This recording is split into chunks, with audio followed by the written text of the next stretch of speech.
I'm Chris Nessie, host of Behind the Mic, Voices of the EPN, a part of the Education Podcast Network, just like the show you're listening to now. Shows on the network are individually owned, and opinions expressed may not reflect others.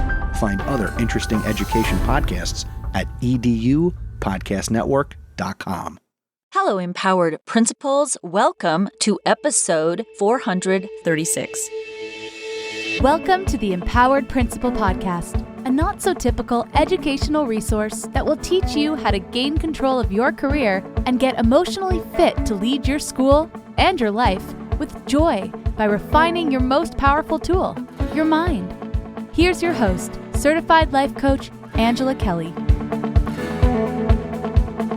Hello, empowered principals. Welcome to today's episode of the Empowered Principal Podcast. Happy Tuesday. We're so happy you are here with us today. I have a very special guest. I'm so excited to have this conversation with her. It's near and dear to my heart as a former kindergarten teacher. I have Holly Britton here with me today. She is, are you the founder? I just should ask that question. I am. Oh my gosh. Okay. Even better, the founder of Squiggle Squad. We're going to talk about handwriting. It's been a hot topic on and off, and people have thoughts and opinions about it. And we're going to talk about it today on the podcast here with an expert, but we are going to dive below the surface of should we be teaching handwriting or not in our school. So Holly, welcome to the podcast. It's a pleasure. Thanks for having me. And can you just give the listeners a little bit of background about yourself, how you got into this, and how you developed Squiggle Squad? Yeah, I have a really eclectic background when it comes to education. I never thought of myself as an educator or getting into education, but I was thrown into it when I started teaching the first of my 4 children through homeschooling. And that was a long, not to date myself too much, but it was a very long time ago. And it was back before computers were in people's homes, before cell phones, before I could go on the internet and ask them. I had to actually do my homework in the library, if that's, that's dating me. And anyway, I didn't realize I think I became an educator through the love of my own children. And I later went on to get my master's, my teaching credential. I've taught in private and public settings and am now a curriculum designer. And I came out of the classroom. I was teaching when COVID hit. I was teaching classes in 3rd, 4th, and 5th grade at a dual language school. All the schools in our area are Title I. So I had the pleasure of working with Title I schools and Title I kids, which I absolutely adored and I miss every day. I would love to find myself back in a classroom. And I get to visit with teachers that are using Squiggle Squad, which is the handwriting program I eventually designed and now market. But I did it because there was a giant gap in instructional materials when it came to transcription skills. And we'll get into this a little bit more later, but my heart has been really changing the narrative around handwriting as penmanship to handwriting as a transcription skill that we actually still need in order to teach children, in order to do the brain training that teachers are charged with doing. Yes. And I want to dive right into that difference so that people can follow along on this conversation through the podcast. So I was a kindergarten teacher, so you and I really connected on the discussion around developmentally appropriate and, what handwriting is, what it's not. And I just found this so fascinating. So can you go into deeper detail about the difference between penmanship, like writing the letters correctly, and ensuring that we're doing proper letter development on the page into the transcribing that you were just speaking of? Yeah. So there's a lot to that. First, it probably helps to go back in history just a little bit to realize that when handwriting was a big deal in society, when it was used for trade and business and thank you notes, etc., kids were being taught proper, if you will, proper handwriting and even cursive at the age of 6 and 7. Since our phenomenon of push down academics, where we're trying to get younger and younger kids to do more and more academically, we are now expecting 3 and 4-year-olds to write by hand using a pencil, which biologically is, complicated at best. And in some cases, you might even say impossible. because what it takes to actually write language requires that you have language in your head to write. And at that young age, they are still acquiring language. They're acquiring speech. They're acquiring decoding skills. They're acquiring the whole idea of turning a page in a book and moving their eyes left to right. Those are all part of learning to write before you actually learn to write.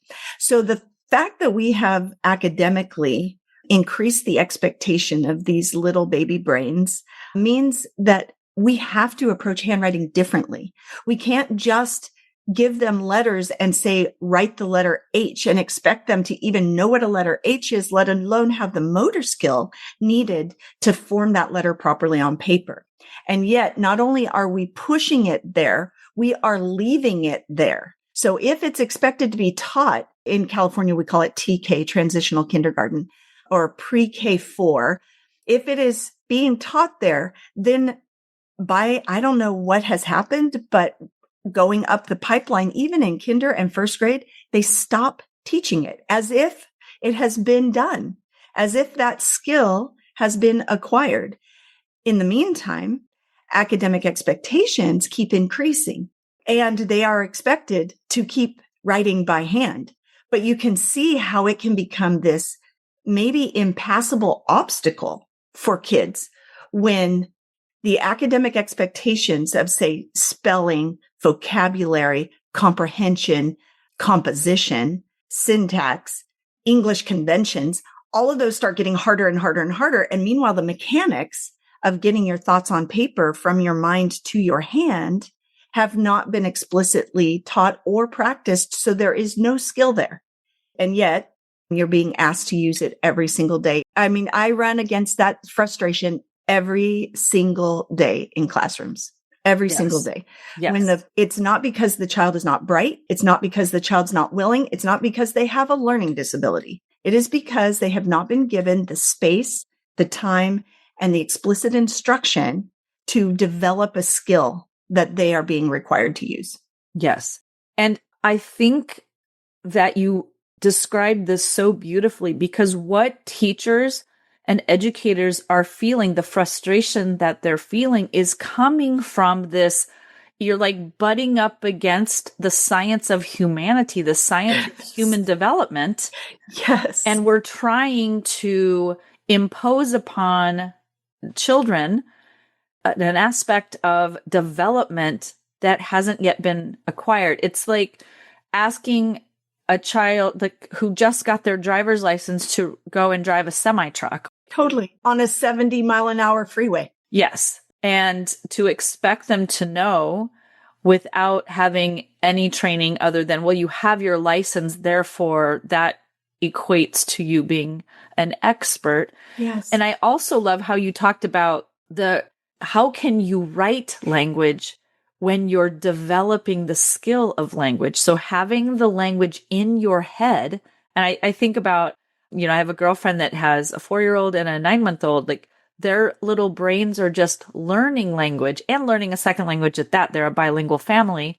And I'm thinking like how the brain has to have language to be able to transcribe, would that be the right word, it down onto paper. And if it's not yet developed there, we're asking them to, drink out of an empty glass. It's really unfair. And it's so much more complicated than learning how to talk. And this seems so common sense. I think that your listeners could follow us through the skills progression that happens. But, when babies are born, they are hearing language, they're watching facial expression, they're watching lips moving as speech is coming out. So obviously that is more innate for them to start mimicking. They can try themselves and they can sort of copy. And then you get to trying to introduce them to print, where you open a book and you turn a page and you point to the letters. And so then they're starting to make sense of the squiggles that are in front of them. Even though they can't read them, they're making a connection because they're recognizing pattern. Mom opens this book, dad opens this book. She points here and she says the story. She says the same story every time she opens that book. And it goes to that picture that talks about that thing. And so they're recognizing those kinds of patterns, which is a huge, important aspect to reading and writing, is pattern recognition. And then all the conventions around that, seeing normally black on white or color on white and all of those squiggles, they start to differentiate those squiggles from other shapes they see on paper. And they can do that super, super early. But when it comes to actually decoding the language, understanding that a B says B and a C says K, or in some cases, that has to be explicitly taught. And now it stands to reason that learning that grapheme phoneme connection for reading comes first. It stands to reason that writing it then is the next more complicated ask, because now we have to take those cognitive understandings and put it with motor skill that is still developing. Kids that, can't balance on a balance beam. They have a hard time sitting up at a table. They're still learning how to climb a ladder and, grab and release rungs on a ladder, which is, hand-eye coordination. And they're still doing that in their gross motor skills. In order to have the fine motor skills necessary for writing, they have to have the independent finger movement. They have to be able to understand directionality, visuospatial skills. There's so much that goes into it. And when you ask too young a child to put all that together really quickly, without any kind of incremental buildup, you just create frustration. And you take that little excited, willing student and you kind of crush. The curiosity of learning and the eagerness and excitement to learn fades quickly when you're asking somebody to do a skill they haven't been taught at a point in their developmental stages that it isn't relevant or maybe even possible. And we are having these expectations of not just the handwriting piece, which we're not teaching in many cases, but then you said the layers of communicating, putting an entire sentence together, having it make sense, having it being spelled correctly, having the letters be formed correctly, having the punctuation. And it just, when you think of the layers of that, the complexity of what we're asking of them is pretty phenomenal.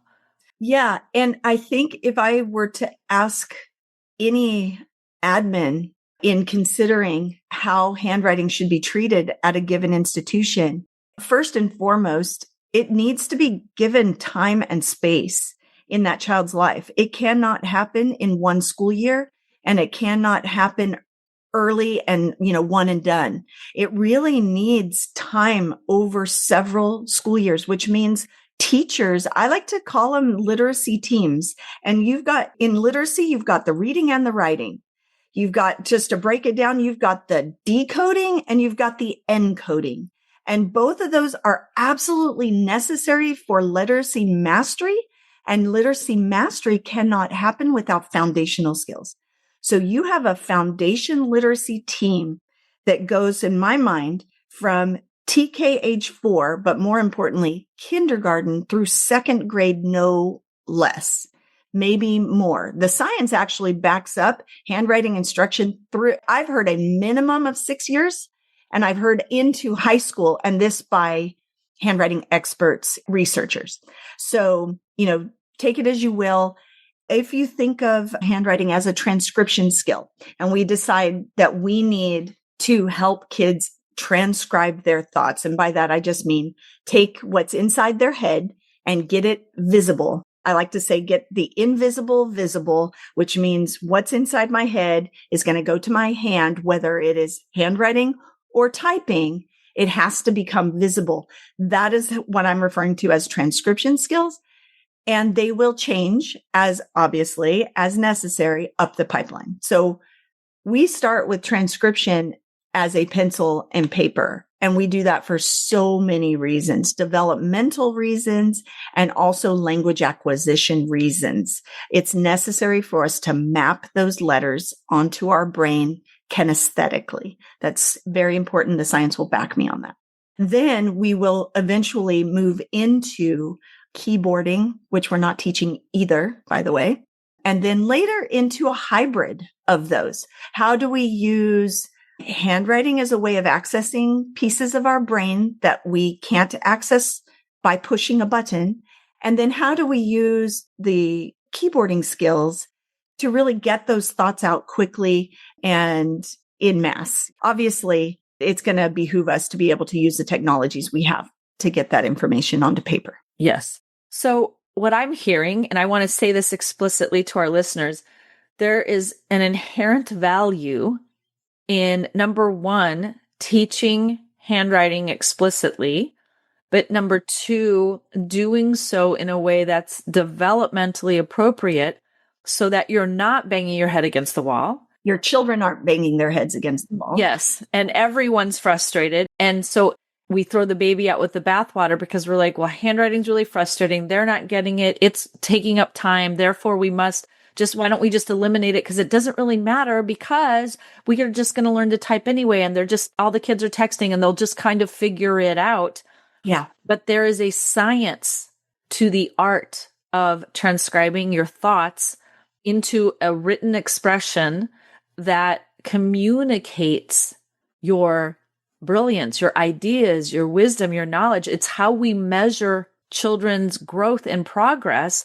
And yet we're not teaching them how to communicate so that we can measure their growth and progress, which is why I feel like students and staff, educators alike, are spinning their wheels in trying to figure out how do we connect what we're teaching to why we're teaching it, to how we're teaching it, and to the value of it in the long term, right? And the value of this is the ability to express oneself, which is a form of empowerment. Yes. Hello, empowered principles. But the empowerment for all is just the gift of being able to communicate and express yourself and to share your ideas, your individual brilliance and wisdom that you were born with, and the ideas that you have as you enter into the world of school. It's essential. Angela, I want to take it one step further because I used to kind of stop there. My thought was, we need to be able to get their brilliant ideas out on paper. But I'm going to take it one step further, and it might be controversial, but I think people will understand this. And especially if you're older than, say, 30 years old and you had handwriting instruction, I think you'll understand this. I will go so far as to say, I think a lot of those brilliant ideas will never be realized unless you have been taught language by hand, because we train our brain differently when we learn language kinesthetically. It is just a completely different way of thinking. How many master writers say that when they hit a block, when they need a brilliant idea, when they are trying to troubleshoot or problem solve, they go back to pen and paper. We need that. We can mine treasures out of the recesses of our brain better. I mean, if you think about learning anything in life, if you are a nature lover, how much better you know that flower or that bird when you sketch it, when you sit out in nature and you actually notice the details of something and you write it down. We used to take field trips as a family. And one of our things to do when we noticed something that struck our fancy was to sit down and get out our sketch journals and sketch it. And 100% of the time, we learned more about that thing than we would have had we just admired it as we were walking by. So language is that way. Writing language is like sketching language. It's like drawing language, and it touches us in a different way. The sad, really tragic part about not teaching handwriting is we are robbing kids of a tool that helps them discover themselves better. We are robbing them of a learning tool. We are robbing them of a skill that they could use for the rest of their life, but they won't if they never learn it. Right. I think way back to like caveman days, what you were speaking of, in how even then, humanity itself, the humans found a way to express and communicate with one another. And not only that, they created communication for all time. And now, of course, like modern day people have to figure out what those squiggles meant and what those images meant and how they wrote it. But there was an innate desire to communicate, to express their knowledge and their understandings and to etch it forever in forever time, through their cave person drawings. And I just think about in all of humanity across the globe, across all centuries of time, before schools were even a thing, there has been like a human desire to express via kinesthetic communication. Yes. And a deep need. Handwriting writing in general is human. It sets us apart. It is why we know our past. It is why we can tell stories from hundreds and hundreds of years ago. And it is so uniquely human, but it is also a human construct, which means we're not going to innately pick it up as we go. We all know or have heard of adults who do not know how to read. And it's not because there isn't print all around them. It is all around them, but they still cannot read. I mean, we're seeing that more and more these days, that adults are illiterate because they were not taught. It is on us, the literate, to teach the children. We have to take it seriously as a brain training skill, a brain training practice that takes years and years and years. We can't work in isolation as teachers. I need to know where that child has come from. I need to know where that child is going so that I can prepare them in the time I have them. We are not islands in and of ourselves. We are a point on a progression, and we are charged with doing what that child needs in that moment and preparing them for what they will need in the next moment. That was my frustration up in 5th grade, was I was supposed to be teaching them 5th grade, and I could not teach them 5th grade concepts because they did not have 2nd grade concepts. They didn't have the skills that they needed to make it up. And I felt terrible for these kids. They're amazing. They're amazing and bright and willing. But I was going to be sending them, I say was going to be sending them because I didn't get to see their year end because it was COVID, sending them up the pipeline. And I knew they weren't ready for 6th grade.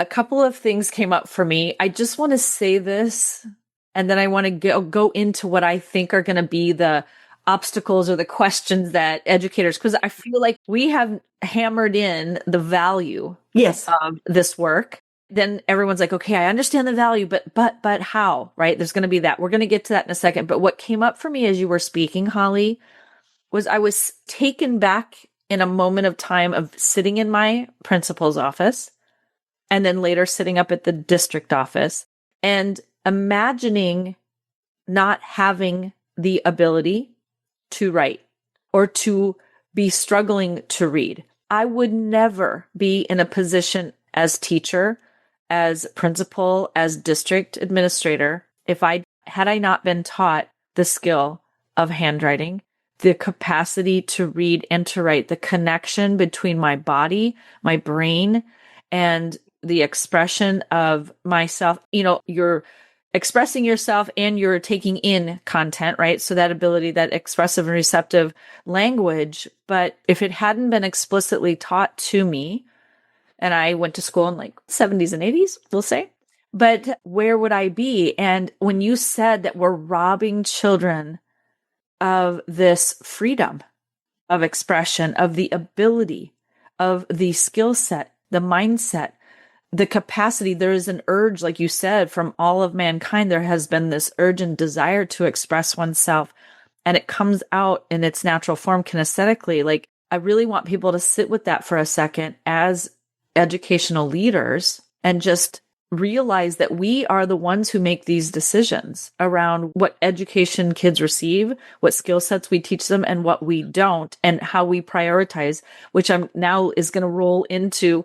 I know leaders out there, the question is, there's so much to do and not enough time, and teachers would squawk, and now we're going to have to fit this all in. So Holly, can you walk us through what it might look like in a school day where we're integrating this instruction of writing in a way that fits in to all of the other priorities that educators are expected to implement? One thing I find helpful is to change the way we think about handwriting as not a noun, but a verb. So instead of seeing handwriting as a finished product, especially in those early years, we need to think of it as a process. It is part of the learning process. So if we try to feather that in, integrate that in the same way we integrate reading skill. So we don't teach reading to kindergartners by giving them Steinbeck and saying, we're going to just, parse through this. We don't do that. We break it down. So when you break down handwriting, so breaking down a reading, of course, breaks it down to its base unit, which is phonics. It doesn't stop there, and it's not the only, and it's certainly not even, the most important, but it is the base unit for learning how to read, for learning how to code or decode that language. Learning how to write takes letter formation.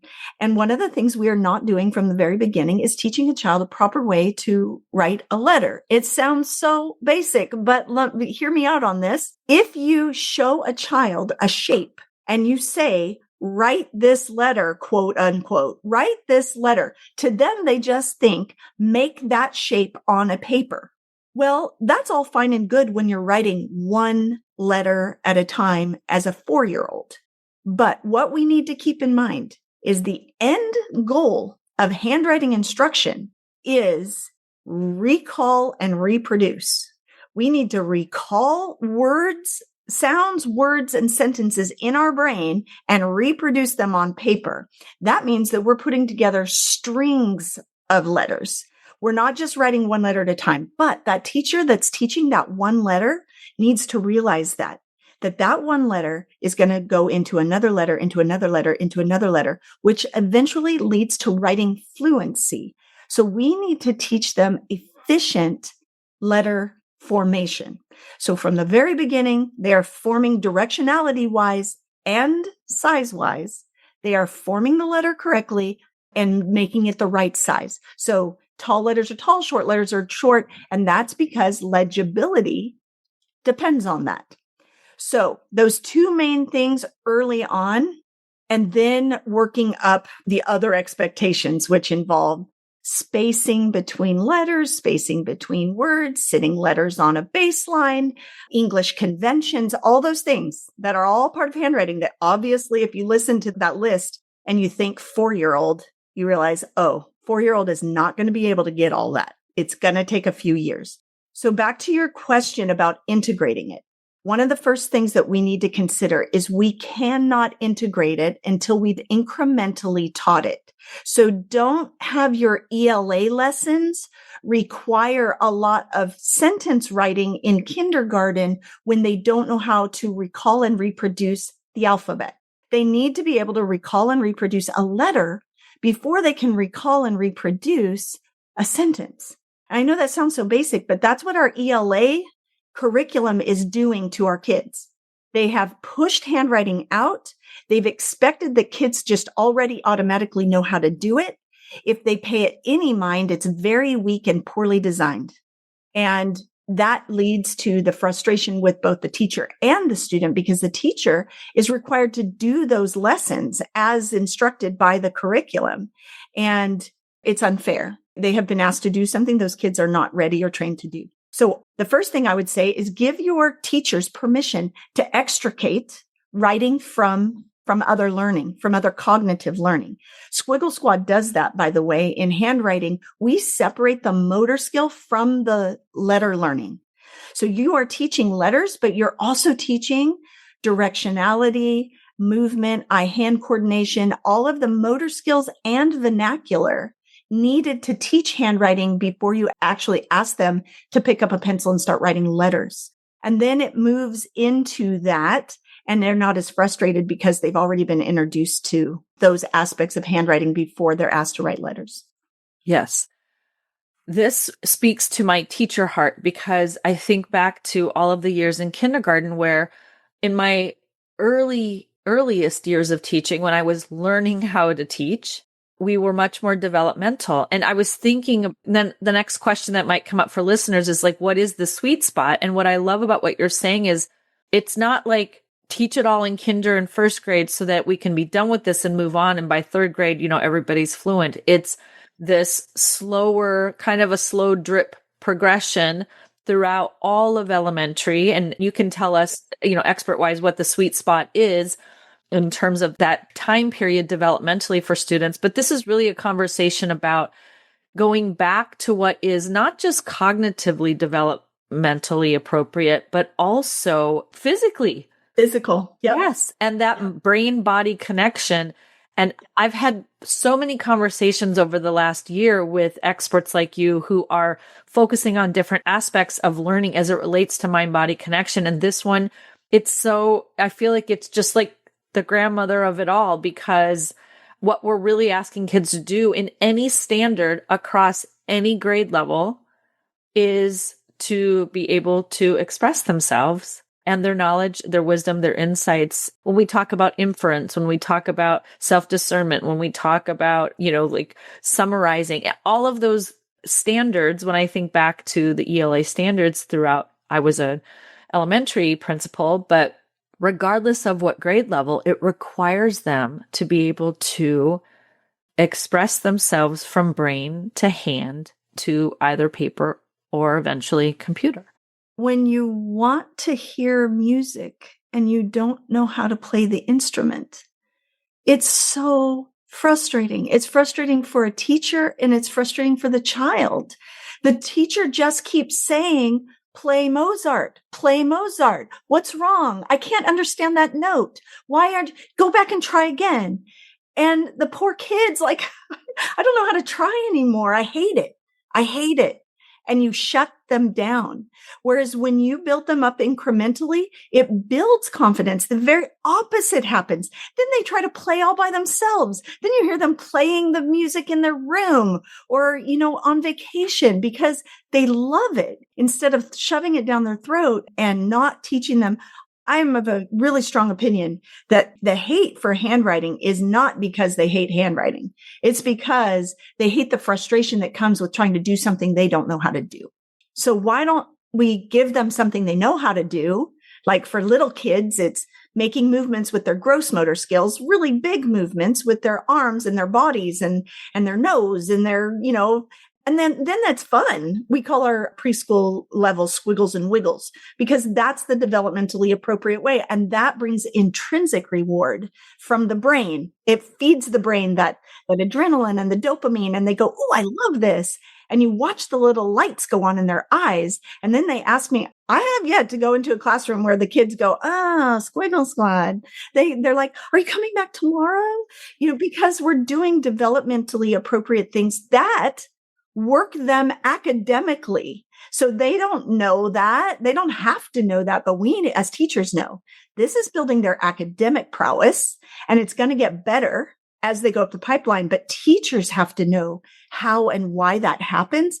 Admin has to know why and how a teacher's doing it that way because there's purpose in it and it is going somewhere. Just because they're not writing their name the first day of kindergarten does not mean they're not learning to write their name. They are. It just looks different than forcing their hand onto paper when they're not ready.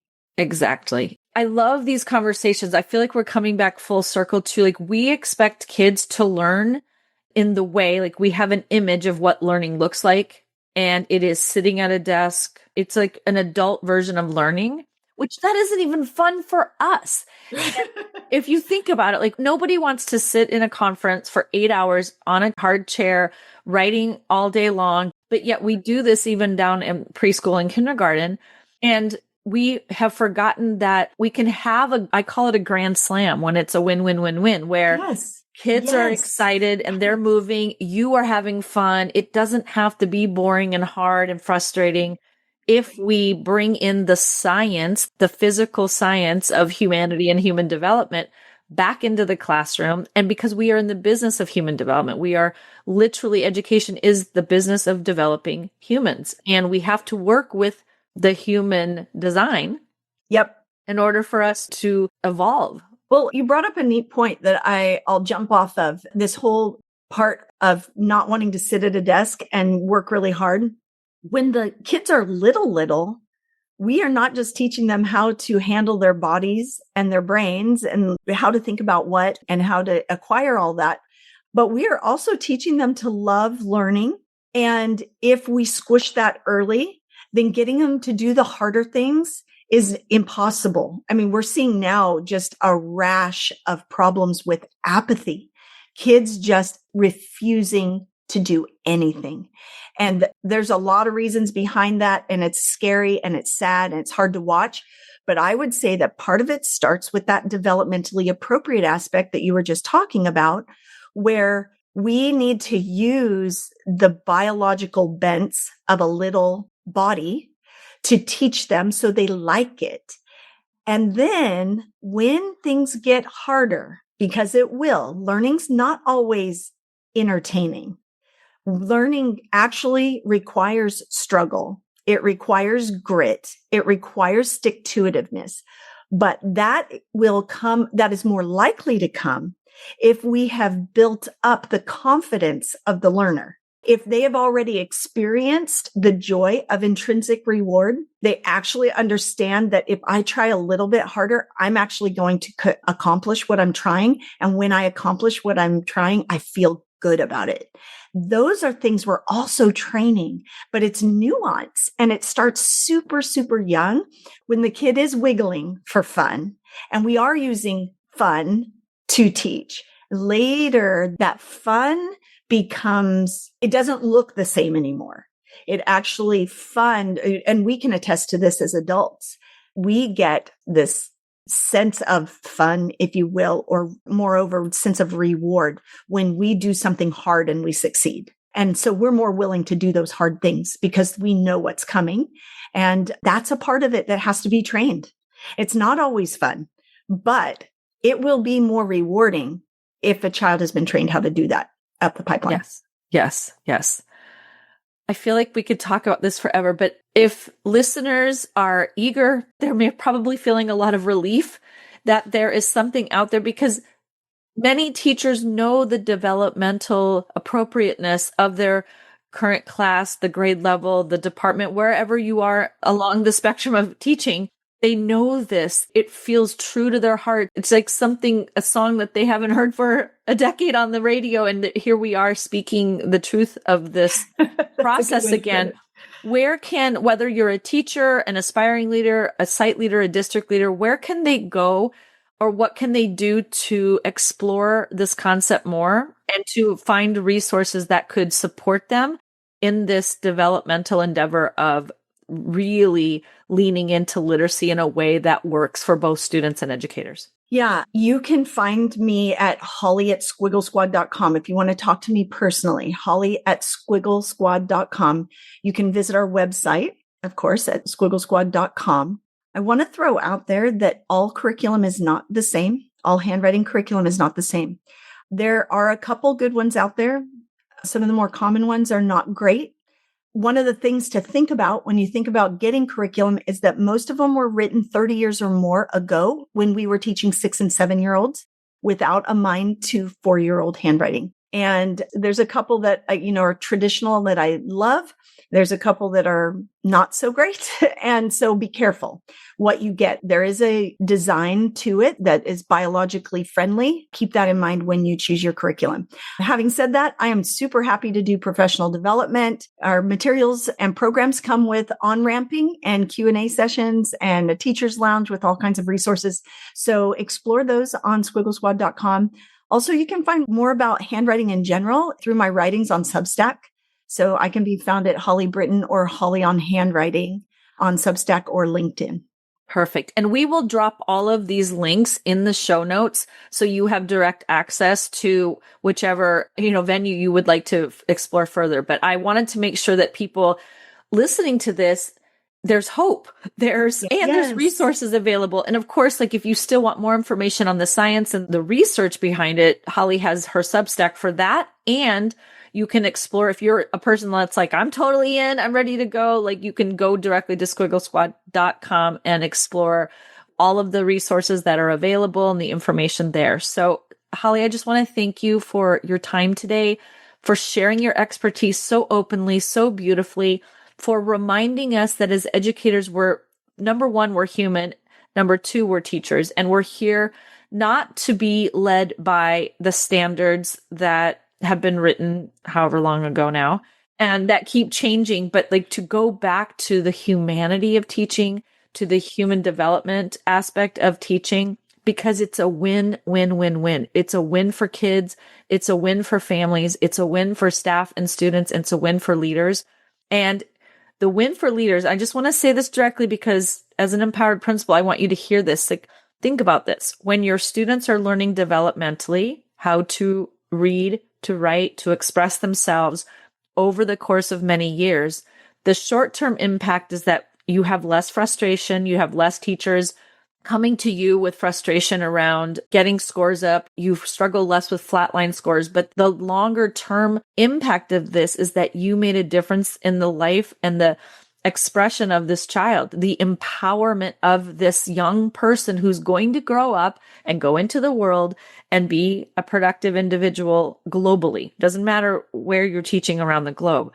This matters at such a profound level.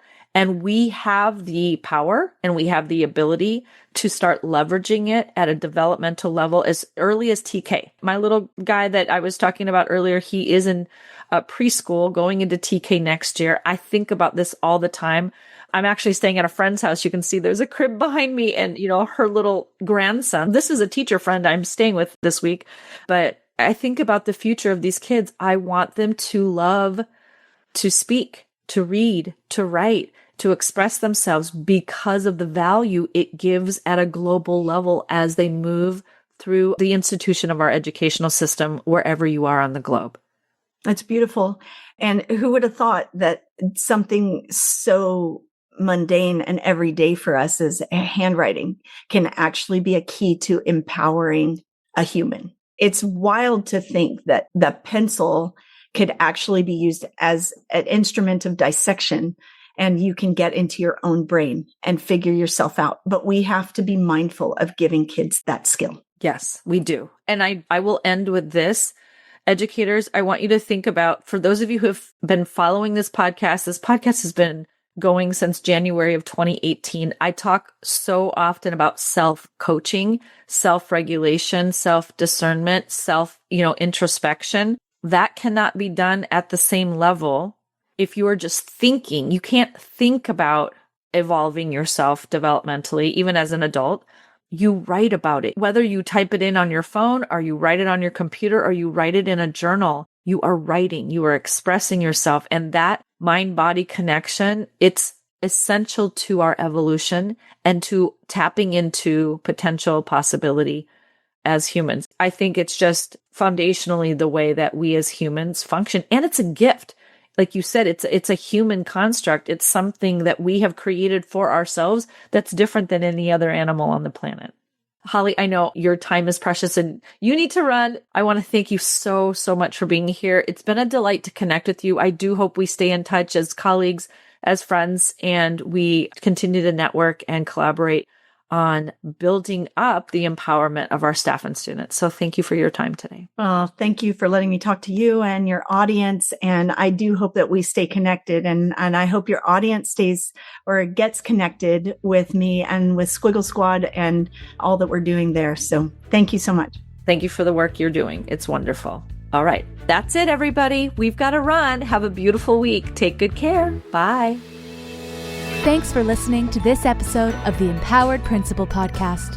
If you enjoyed this episode and want to learn more, please visit angelakellycoaching.com, where you can sign up for weekly updates and learn more about the tools that will help you become an emotionally fit school leader.